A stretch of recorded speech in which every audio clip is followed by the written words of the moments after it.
नमस्कार। आज हम लोग कक्षा 7वीं इतिहास पाठ कब कहाँ कैसे पढ़ेंगे। इतिहास का अध्ययन करने से पहले हम पिछले अध्याय में हर्षवर्धन के शासनकाल का अध्ययन किया। आगे हम भारत में जो भी परिवर्तन हुआ है उसका अध्ययन करेंगे। समय के साथ समाज में परिवर्तन होता है। इतिहास में उन्हीं घटनाओं को हम अध्ययन करते हैं जो बीत चुकी है।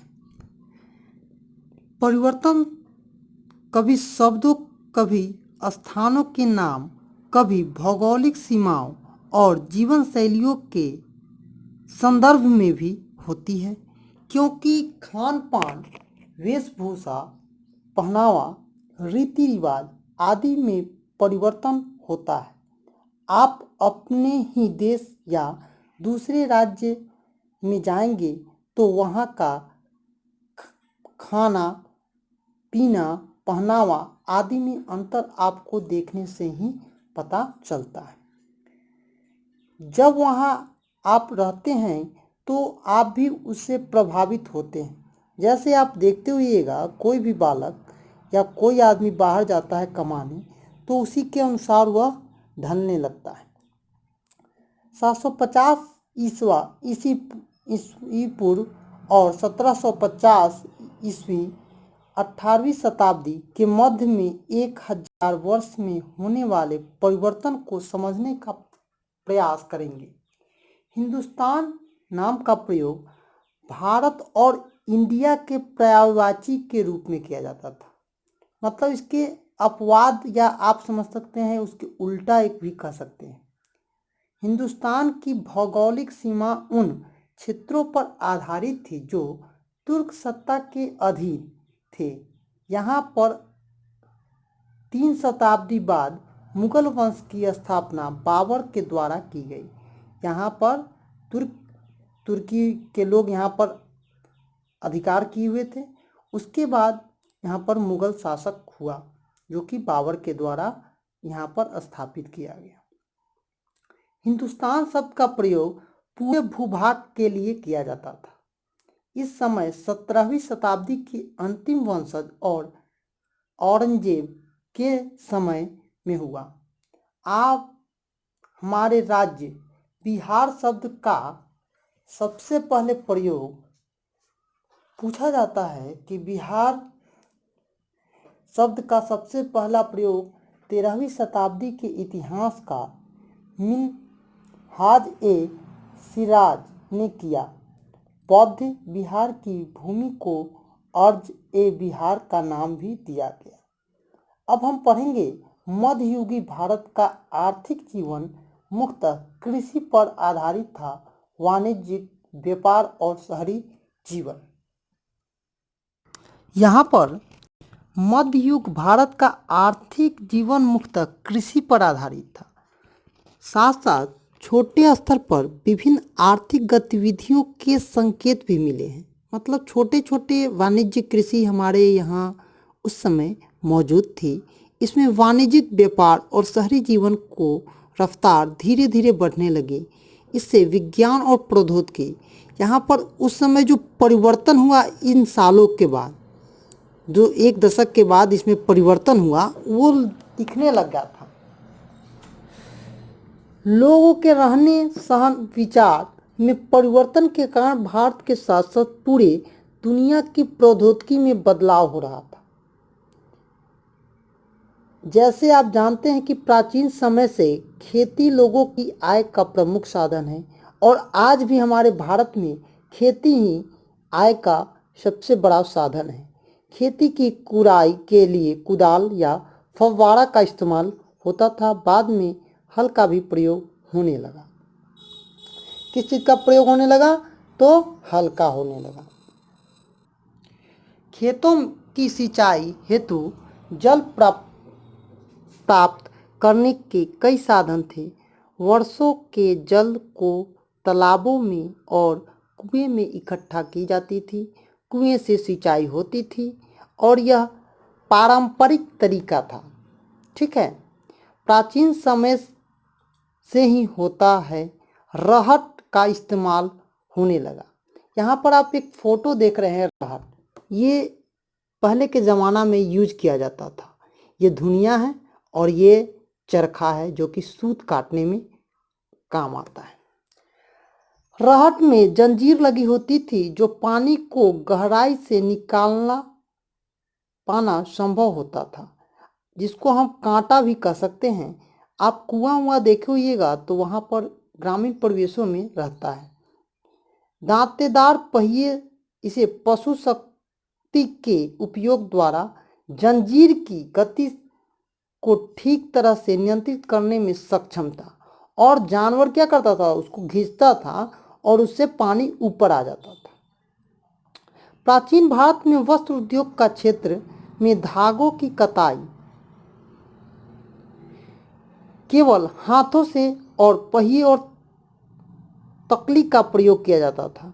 तकली जो कि सूत को बांधने के लिए उपयोग किया जाता है। बाद में 13वीं शताब्दी के आसपास इस क्षेत्र में चरखों का प्रयोग होने लगा। धुनिये की कमान धुनकी भी संभवतः इसी समय भारत में लाई गई थी।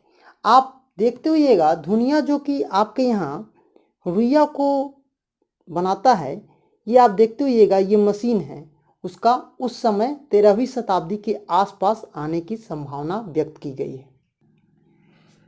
तकली से सूत कताई में बहुत समय लगता था, वहीं चरखे से सूत कताई की गति काफ़ी तेज हो गई। जैसे जैसे चरखे और धुनकी का प्रसार होता गया, सूती कपड़े की गुणवत्ता में उत्पादन में वृद्धि हुई और उस समय सूती का वस्त्र भारत में बहुत ही अच्छे मिलते थे।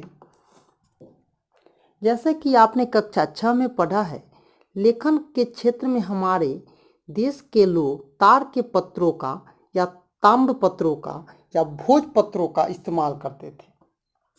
आखिर ये है क्या? तो आप लोग तार का पेड़ देखे होइएगा, उसके पत्ते पर लिखाई किया जाता था, और भुज होता है एक पेड़ जो कि उसके छालों पर लिखाई किया जाता था। परंतु मध्य युग में तुर्कों के आगमन के साथ लेखन में कागज का व्यापक उपयोग होने लगा। सबसे पहले कागज 100 ईस्वी के आसपास चीन में बनाया गया था। अपने देश में कागज का प्रयोग 13वीं शताब्दी में है। कब है? तो 13वीं शताब्दी में। इससे ज्ञान और शिक्षा के प्रसार में काफ़ी वृद्धि हुई, व्यापारिक लेन देन में काफ़ी सुविधा हुई। उस काल की रचनाएं आज भी पांडुलिपि के रूप में सुरक्षित हैं। ये क्या होता है पांडुलिपि, तो हम आगे इसके बारे में आपको बताएंगे। 13वीं शताब्दी के आसपास विज्ञान के क्षेत्र में समुद्री जहाज़ों, चुंबकीय कुतुबुना, दिशा सूचक यंत्र का प्रयोग हुआ। इस नवीन आविष्कार का समुद्री व्यापारी पर बहुत अच्छा प्रभाव पड़ा। समुद्र में यात्रा करने में सुविधाएं होने लगी। उस समय दिशा सूचक यंत्र के चलते अब समुद्र के लोगों को यह पता चल जाता था कि हम किस दिशा में हैं और किधर जा रहे हैं।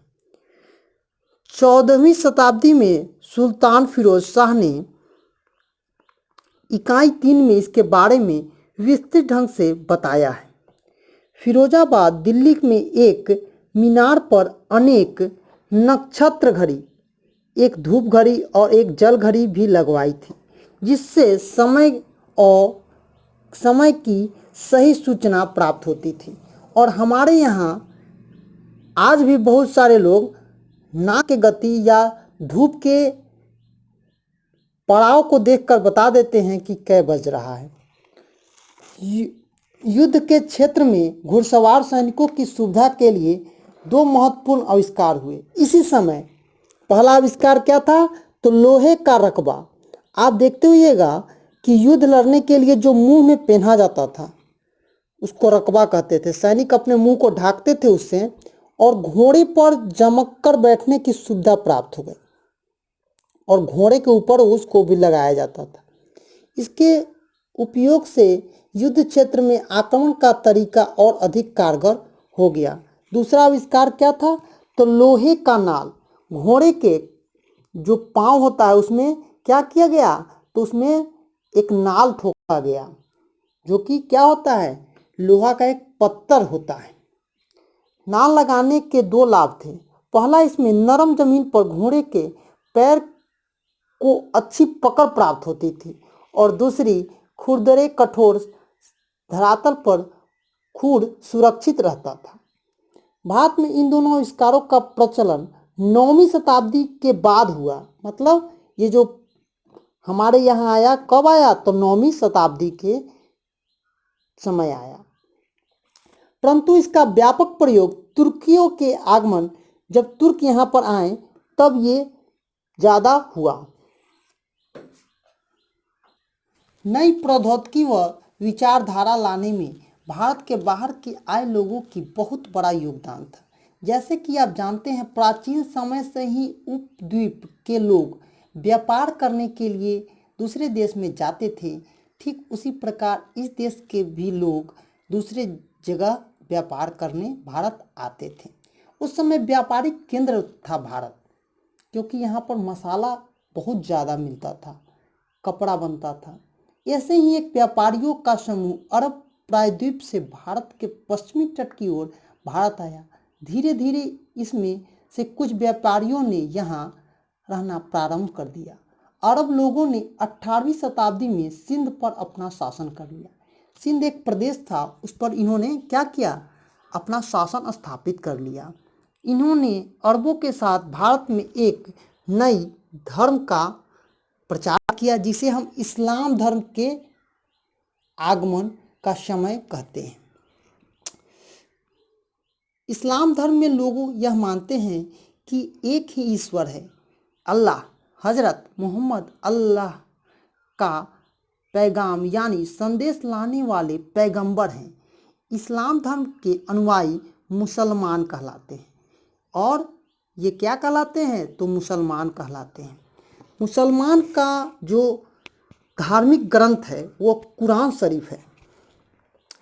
अरब लोग अपने साथ यहाँ बहुत सारी चीज़ें ले आए, जैसे पुलाव, बिरयानी, कोरमा, फिरनी आदि प्रमुख थे। कालांतर में ऐसे ही नए प्रभाव तुर्की, अफगान और मुगल भी भारत ले आए।